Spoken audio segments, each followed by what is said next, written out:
Et salutations chers amis pêcheurs, aujourd'hui une nouvelle vidéo, tout simplement à la demande de mes abonnés et des gens qui suivent activement ma chaîne et ma page Facebook, qui m'ont envoyé une requête pour un descriptif de tout ce qui est réglage approfondi qui va influencer tout ce qui est armement, trajectoire, vitesse, précision de votre bateau en mode pilote automatique. Donc je vais essayer de euh, couper ma vidéo en plusieurs parties, histoire que vous puissiez aller chercher des informations assez rapidement sans vous avoir à vous taper 40 minutes de vidéo, parce qu'il y a quand même pas mal d'explications à fournir.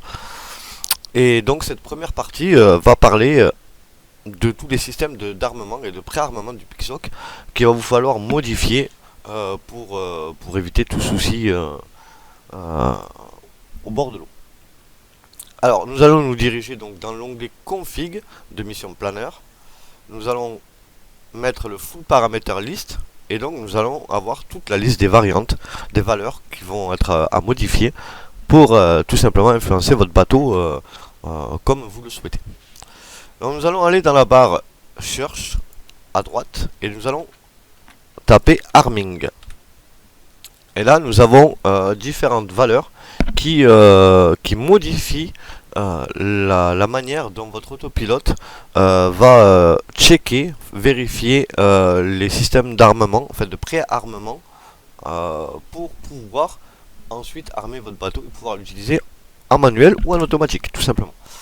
Donc le arming check, c'est la vérification en fait des systèmes de préarmement. Donc ça veut dire que si on le met sur total, il va vérifier que le baromètre soit bien cohérent, le compas, donc la boussole, soit cohérente, que les GPS soient bien accrochés, et ainsi de suite, le niveau de batterie, plein de choses quoi en fait. Il va vérifier tout ça et si tout est cohérent, il va nous permettre de pouvoir armer notre bateau. Si il y a un défaut, comme par exemple la boussole qui subit une onde électromagnétique et n'arrive pas à se caler sur le nord par exemple ou sur un autre point cardinal, il va se mettre en défaut et donc du coup ben là vous êtes comme un con, vous pouvez rien faire. Donc moi je l'ai mis sur 8. 8 pourquoi? Parce que moi quand j'arrive sur ma berge, ben je laisse le temps à mon bateau de trouver les satellites, les accrocher et avoir une puissance la plus précise, une précision, pas une puissance, une précision la plus précise possible. Donc du coup, je le mets sur 8 parce que quand j'arrive au bord de l'eau, ben, j'allume mon bateau, je monte mes cannes. Et le temps que je monte mes cannes, prépare mon neige, et ben, tout simplement mon bateau a accroché les satellites, il les a annexés. Et en plus de ça, ben, il est prêt à partir. Donc je vous recommande de mettre sur 8. Après nous allons passer donc à la partie BRD. La partie BRD, c'est la partie tout simplement qui va toucher à votre interrupteur de sécurité. Chose que moi j'ai supprimé parce que c'est quand même chiant de devoir ouvrir la trappe de son bateau, aller appuyer sur un bouton pour préarmer, fermer notre trappe, aller sur notre radio, refaire une petite séquence avec nos joysticks pour faire un autre armement, comme sur un drone, et pouvoir utiliser notre bateau. Donc moi tout ça, ça a sauté, et donc du coup on va se diriger vers BRD Safety Enable et BRD Safety Option. Donc ça c'est vraiment ce qui gère tout ce qui est interrupteur de sécurité. Donc ça moi je vous conseille de le mettre sur 0, à part si vous voulez vous garder votre interrupteur de sécurité. La dernière partie qui touche à l'armement sera l'FS Action. Donc on est dans les FS et là on a FS Action et FS EKF Action. FS Action, ici FS EKF Action. Donc le KF, en bref, c'est quoi? Le KF, c'est ce qui va permettre à un drone de dire, par exemple, attention, tu es penché de 10 degrés sur le côté gauche, par exemple, et c'est pas bon, donc du coup, il faut restabiliser pour se retrouver à l'horizontale totale, par exemple. Voilà. C'est ce qui va dire aussi, par exemple, mon drone est posé sur une berge qui a une pente de 10 degrés, eh ben, je vais t'empêcher de décoller parce que si tu décolles sur cette pente de 10 degrés, ton drone il risque de partir un peu en cacahuète et puis se retourner et se cracher. Chose que nous on s'en fout puisque nous on est en bateau. Donc nous ça peut être très problématique parce que si on est sur une berge où il y a une bonne petite pente, qu'on pose notre bateau là et qu'on l'allume, eh ben notre bateau tout simplement il va pas vouloir s'armer. Parce qu'il va dire que le KF il est pas bon. Que on est soit en train de piquer en dessous du niveau de l'eau, donc parce que lui il va détecter qu'on est au niveau zéro, au niveau au ras de l'eau, et que s'il il est penché, et ben du coup il y a de grandes chances qu'il parte à l'eau quoi. Donc du coup dès qu'il y a des angles un petit peu trop euh, élevés, ben, il va se mettre en sécurité puis il va dire non non on peut pas décoller parce qu'il faut qu'on soit sur une partie plane et horizontale. Donc ça nous on supprime et on met sur zéro, comme ça on n'a plus de problème d'armement au bord de l'eau. Alors maintenant nous allons passer sur la partie qui gère les trajectoires de votre bateau et ainsi que la puissance qui va être déployée pour que votre bateau puisse se compenser en cas par exemple vous prenez un petit peu de courant de par la droite, du coup votre bateau va dériver vers la gauche. En fait le temps qu'il va mettre par exemple à dire hop là je dérive vers la gauche, donc du coup il me faut mettre 3% de moteur en plus pour rattraper ma trajectoire et puis partir bien droit, bien rectiligne. Donc ça cette partie là est à faire en première sur tout ce qui est réglages qui vont permettre d'obtenir une précision accrue. Alors ça s'appelle les P, I et D. C'est tout ce qui est la direction. Donc nous ce qui va nous intéresser c'est la partie ATC. Donc on va taper ATC STR pour limiter vraiment voilà l'affichage de tout ce qu'on pourrait avoir. Et là, on va taper RAT. Donc là, on a donc nos valeurs qu'on va modifier pour influencer la direction de notre bateau. Donc c'est des valeurs qui doivent être comprises entre 0 et 1. En moyenne, vous voyez, moi j'ai mis sur le ATC STR RAT D, j'ai mis 0. Sur le ATC STR RAT I, j'ai mis 0,5. Et sur le ATC STR RAT P, j'ai mis 0,5. De là, une fois que... Alors moi je vous conseille vraiment de partir sur ces valeurs-là pour la première fois. Moi c'est un bimoteur. Hein. Mais essayez, vous mettez ces valeurs-là, tout simplement. Et vous prenez vous faites une mission, vous mettez votre point GPS en face de vous, vous mettez votre bateau en automatique et vous regardez tout simplement. Alors là, c'est la partie un petit peu chiante à régler, c'est qu'il faut vraiment arriver à avoir un bateau qui va compenser automatiquement, mais avoir une trajectoire bien droite, pas en zigzag comme quand c'est pas bien réglé, parce que il va attendre une seconde pour compenser, il va pas compenser de suite, ou il va compenser trop et puis il va partir trop à droite et il va vous faire des lacets. Et ça c'est pas le but recherché. Le but recherché c'est vraiment d'aller tout droit. Et surtout si ces valeurs là ne vous conviennent pas, il vous faudra les augmenter de 0,1. Faut pas trop monter ou trop descendre d'un coup parce que sinon vous n'allez pas y arriver. En principe avec ce réglage là vous devriez avoir un bateau qui part vraiment tout droit. Donc le ATC STR RAT D sur 0, le ATC STR RAT I sur 0,5 et le ATC STR RAT P sur 0,5. Donc ça, voilà, c'est ce qui va permettre la compensation donc de nos systèmes pour que notre bateau aille tout droit. Et nous allons passer donc du coup à la partie ATC Speed. Et donc là vous voyez vous avez d'autres valeurs. Et donc ça c'est pareil. C'est pour gérer les trajectoires de notre bateau. Et en fait c'est en simplicité, voilà, pour vous faire simple, c'est ce qui va permettre de dire au bateau, bon par exemple je dérive de 3 degrés, donc il va falloir que je mette 5% de moteur en plus pour rattraper donc du coup ma trajectoire. et que après je reste sur je sais pas moi, 3% de puissance moteur pour garder cette trajectoire bien droite. Donc là c'est pareil, c'est des valeurs qui sont pas à modifier trop rapidement, c'est vraiment par 0,1 par 0,1, pas plus. Et donc nous avons pareil le ATC Speed P, le ATC Speed D et le ATC Speed I. Donc moi de base j'ai mis 0,2 sur P, 0,2 sur I et 0 sur D. Donc là pour votre test, vous mettez les valeurs de direction, les valeurs de speed, vous mettez un point en face, vous testez et vous voyez si votre bateau part rectiligne. S'il part vraiment bien droit, qui fait pas de lacet, et bien vous allez avoir un bateau qui est réglé correctement pour les trajectoires et donc nous allons pas pouvoir passer à la suite de nos réglages PIXOC.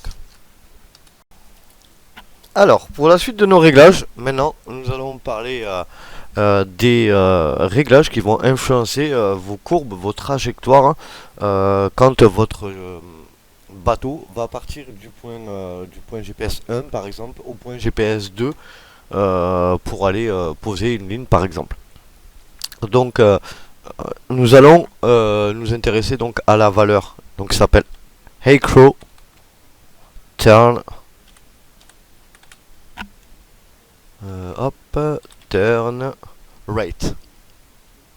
Donc hop, j'ai mis là Acro turn rate. Alors le Acro turn rate, c'est en fait la valeur qui va nous permettre alors de mémoire à contrôler la vitesse de rotation et de direction. Donc du coup c'est des valeurs qui vont être modifiées qui sont en degrés déjà.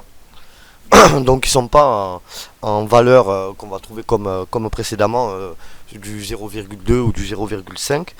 Là c'est vraiment un réglage en degrés qui va être effectué en fonction de déjà si c'est un mono ou un bimoteur, parce qu'un bimoteur va pouvoir tourner quasiment sur place et un bimoteur lui il va lui falloir avancer un petit peu pour entamer une courbe. Donc ça c'est un réglage qui va être très très important si vous voulez obtenir des courbes et des trajectoires bien propres quand vous allez utiliser votre bateau en mode automatique. Moi je l'ai mis sur 360 degrés parce que j'ai remarqué que ça lui faisait ça lui donnait un comportement de direction beaucoup plus agressif. Mais comme je vous disais juste avant, je suis en possession d'un bimoteur. Donc du coup, je peux me permettre d'être un petit peu plus agressif sur mes trajectoires, du fait que je vais pouvoir demander à mon bateau de tourner limite sur place. Un monomoteur, lui, va devoir anticiper un petit peu le fait de prendre une courbe pour justement pouvoir passer bien dans le point GPS et ne pas sortir de cette zone GPS. Donc pour vous donner un exemple, vous posez au pied d'une racine, vous voulez pas que votre bateau aille 1 mètre plus loin pour entamer sa courbe. Sinon vous allez taper dans la racine, vous allez vous bloquer dedans, quoi. Vous, ce que vous allez vouloir, c'est que votre bateau anticipe un petit peu le fait qu'il va devoir tourner à droite à 60 degrés par exemple. Et donc du coup il va passer sur votre point GPS, donc il va passer vraiment au ras de votre racine. Mais il va déjà avoir anticiper cette trajectoire. Donc de mémoire je sais que mon collègue Joël me semble était dans les 90 degrés lui. Moi je suis sur 360. Après c'est quelque chose à tester en direct live au bord de l'eau, hein, comme tous les réglages de toute façon que vous allez devoir régler. Nous allons nous intéresser maintenant à la valeur qui s'appelle nav L. Donc dans nav L1, nous avons le nav L1 damping, le nav L1 période. Et donc là, le nav L1 période, par exemple, lui, va contrôler l'agressivité du comportement de direction. Donc du coup, il va être beaucoup plus agressif au niveau de ses courbes. Donc du coup, il va tourner beaucoup plus fort, s'il en a la possibilité, bien sûr. Donc du coup ça va être pour gérer des courbes bien plus serrées, bien plus petites. À savoir que les valeurs pour un bateau qui est très agile, donc ça va être surtout pour les bimoteurs, va être réglé entre 5 et 15. Mais il est dit aussi donc que pour des bateaux qui seraient plus lents ou plus rigides au niveau de la direction, vos réglages seront plus entre 10 et 25. Donc moi je suis réglé sur 6. Joël de mémoire était réglé sur 8 alors qu'il est en mono. Donc ça c'est pareil, c'est à tester vraiment au bord de l'eau, vraiment en temps réel pour vraiment voir vraiment la différence en mode télémétrie via donc QGround Control. Après nous allons passer au Nav 1 Damping. Le Nav 1 Damping, c'est quoi? C'est en fait la fonction qui va être utilisée pour améliorer le comportement de conduite. Comment vous expliquer cela? En fait, il fonctionne avec le nav 1, nav L1 période. C'est deux valeurs en fait qui se complètent.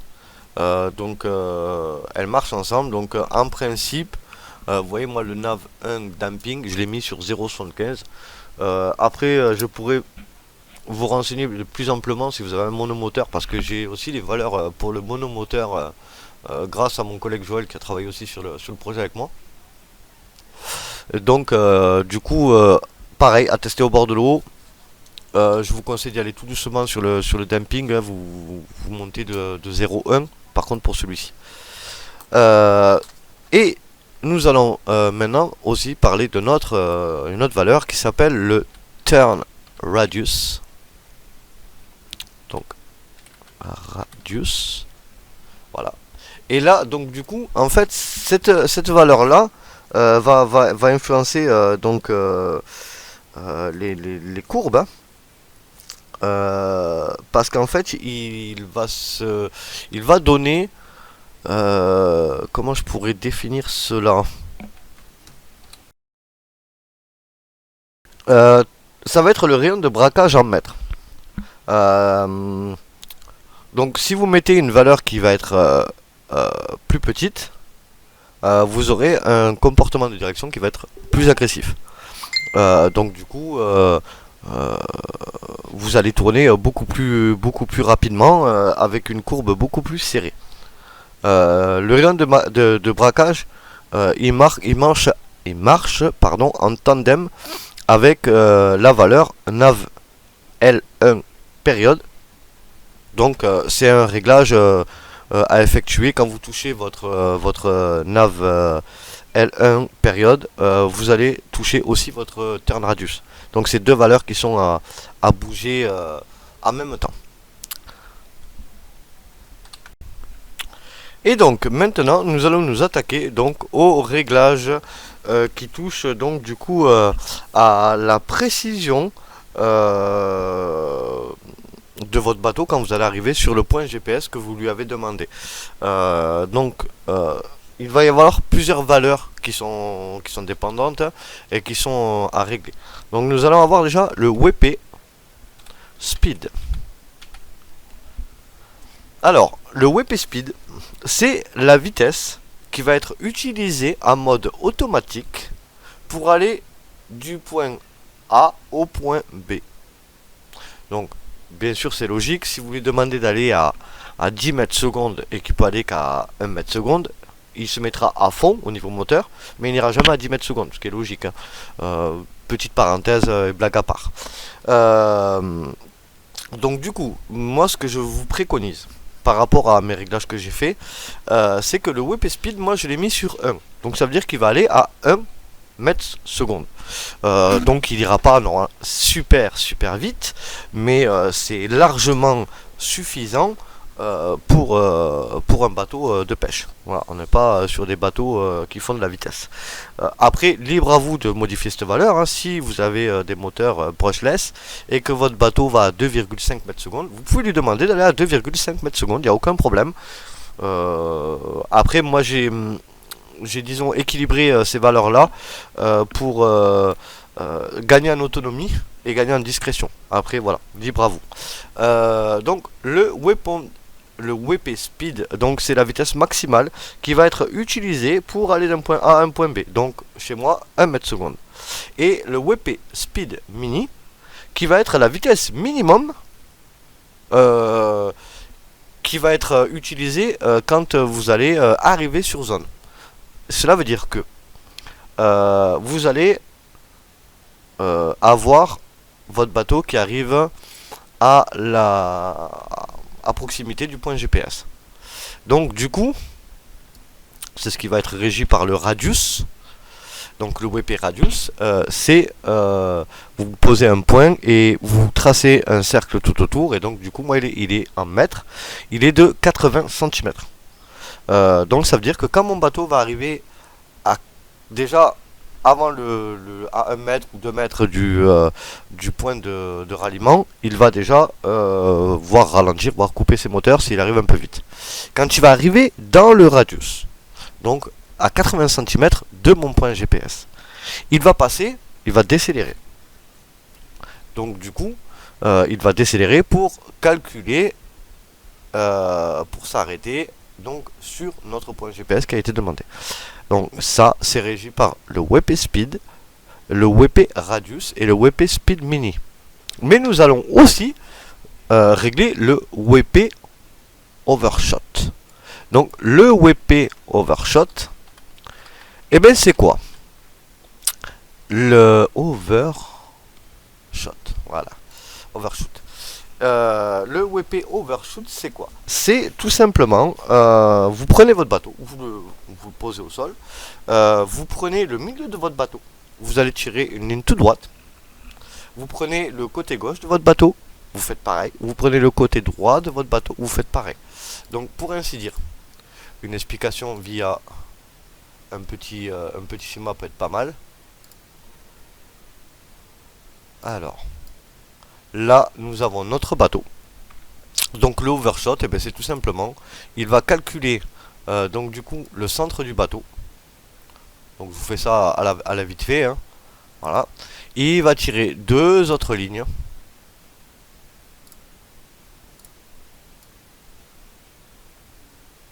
Hop, on va faire ça comme ça, c'est juste pour l'explication. Voilà. Pour ainsi dire, voilà. Le overshot, c'est ça, il va tirer 3 lignes. Et en fait, quand votre bateau va avoir tendance à sortir de sa trajectoire, et bien du coup il va compenser tout simplement. Donc là, supposons nous avons notre waypoint. Quand il va arriver, et bien vous voyez que là il n'est pas pile en face, donc il va décaler. Mais si votre overshot est réglé au plus précis, donc ça veut dire que ces 2 lignes qui vont être sur le côté vont être au plus proche du bateau. Votre bateau, tout simplement, il va garder une trajectoire bien plus rectiligne et il va viser avec la ligne du milieu, donc le point GPS, et en fait la ligne de gauche et de droite qu'il aura tracée, c'est sa marge d'erreur. Donc plus elle va être proche de votre bateau, mieux ça va être. Et donc du coup, il va rentrer bien correctement sur votre point GPS. Donc moi je l'ai réglé sur 0,5, donc c'est pareil, c'est une valeur en centimètres. Tout simplement, vous le réglez en fonction de votre bateau et de la précision de votre GPS. Parce que ça c'est fondamental aussi. Si vous avez un GPS qui a 10 mètres de marge d'erreur, hein, je dis ça au pif, tout simplement votre overshot il va pas marcher correctement. Nous en principe, en bidouillant, je vais dire, le fait d'avoir une position GPS d'à peu près 1 mètre, et avec des réglages de valeur, moi je suis arrivé à une position de positionnement, une précision de positionnement d'en moyenne 20-30 cm, ce qui est magique quoi. Et que d'ailleurs il va me falloir retester avec la nouvelle version du firmware qui est sorti, voir si j'ai pas perdu un peu en précision ou autre, si ça m'a pas changé 2-3 petites choses. Donc ça c'est le réglage par rapport au waypoint bien précisément. Mais après nous allons avoir donc d'autres valeurs qui vont rentrer donc du coup en cohabitation avec les réglages qu'on vient de faire, qui sont les ATC break. Alors le ATC Brake, c'est tout simplement la fonction qui va faire que votre bateau va freiner. Parce que comme on le sait tous, votre bateau, quand vous mettez plein gaz, vous mettez le gaz à zéro, votre bateau il s'arrête pas. Il glisse sur l'eau. Donc du coup, il va glisser, il va dériver pendant, je sais pas moi, 1 mètre ou 2. Donc le ATC Brake va faire que vous allez mettre un coup de frein. Donc votre bateau va couper les moteurs en fonction de sa vitesse d'arrivée sur la zone du waypoint. À ceci, on peut rajouter un petit réglage que moi j'ai réglé et qui ne sera pas réglé forcément par tout le monde. C'est le ATC Decel Max. Le ATC Decel Max va régler le fait que votre bateau va décélérer par seconde de temps de mètres secondes. Par exemple, là, moi, je suis réglé sur 0,8 mètres secondes. Donc, il va ralentir de 0,8 mètres secondes pour arriver à une position 0. Ça veut dire qu'en toute logique, mon bateau va à 1 mètre seconde. Donc, du coup, à la première seconde, il va réduire de 1 mètre seconde à 0,2 mètres seconde. Et la deuxième seconde, il va diminuer de 0,8. Il va pas passer en négatif, mais il va passer à 0. Et donc, du coup, nous allons avoir un bateau qui va désaccélérer bien avant votre waypoint et va pouvoir bien anticiper pour que justement vous ne dépassiez pas ce point GPS. Et nous avons la même valeur, mais à l'inverse, qui est le ATC Axle Max. Donc là, c'est pareil, c'est la valeur qui va être utilisée donc pour accélérer de temps de mètres secondes par seconde. Ça veut dire que là, moi je suis réglé sur 0,4 mètres secondes. Donc pour arriver à 1 mètre seconde, il lui faudra 3 secondes. Donc du coup, au lieu de partir plein gaz comme un fou furieux, il va mettre 3 secondes pour arriver à sa vitesse de croisière maximum. Et nous arrivons enfin sur la dernière partie de la vidéo, parce que c'est quand même une partie qui est quand même assez fastidieuse, je peux le reconnaître, pour les réglages. Et alors, quand vous ne connaissez pas les valeurs à modifier et puis le type d'influence que peut avoir ces réglages, c'est très très compliqué. Mais voilà, nous allons passer maintenant à des valeurs qui seront à modifier pour modifier le comportement de votre bateau une fois arrivé sur votre point de ralliement ou votre waypoint. Donc nous allons nous intéresser à la partie qui s'appelle Loit. Dans Loit, le loiter, c'est flâner, ça veut dire rester sur zone et corriger pour rester vraiment sur la zone. Ce qui va nous intéresser d'ailleurs. Quand nous allons poser nos lignes, il va falloir que notre bateau corrige un petit peu pour rester sur la zone le temps que nous puissions larguer notre ligne et puis repartir ensuite. Dans la partie Loit, nous allons avoir 3 valeurs à modifier. Donc nous avons le Loit Type qui lui va être le type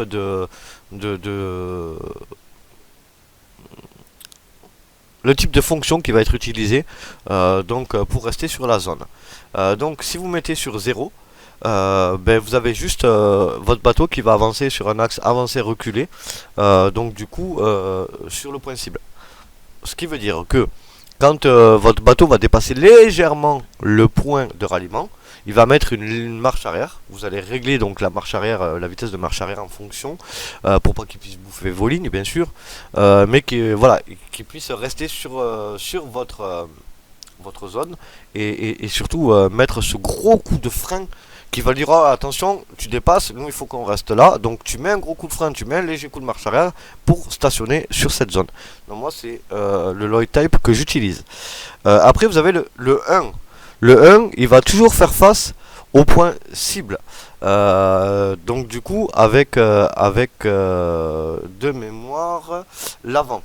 Donc du coup cela veut dire que si vous mettez sur 1, en fait, il va se mettre, il va anticiper pour que quand il arrive sur la zone, le point de ralliement, il va se mettre face à son prochain point cible. Donc il va faire la courbe avant le largage, ce qui n'est pas pour moi forcément judicieux. Et après, nous avons la même méthode, mais qui est donc le Loit Type 2, qui lui va faire la même chose, mais avec un autre endroit du bateau, que je ne vous conseille pas non plus selon moi. Donc ça c'est pour régler le type de correction de trajectoire et de direction pour rester sur la zone qu'on lui a demandé. Après nous allons avoir Lloyd Radius. Lloyd Radius, ben, c'est tout simplement la zone autour de ce point de ralliement qui va être décidée donc avec cette valeur. C'est la marge d'erreur en fait. Donc moi je l'ai réglé sur 60 cm. Donc par rapport à la taille de mon bateau et tout ça, après c'est des petits calculs à faire pour être au plus précis. Mais voilà, moi je l'ai réglé sur 60 cm, ça veut dire que dès qu'il va dépasser de la taille de mon bateau en fait, ben, du coup il va faire une légère marche arrière pour tout simplement rester vraiment sur la zone. Et la dernière valeur va être le Lloyd Speed Gain, donc ça va être la puissance qui va utiliser pour compenser et corriger donc la trajectoire pour rester sur la zone.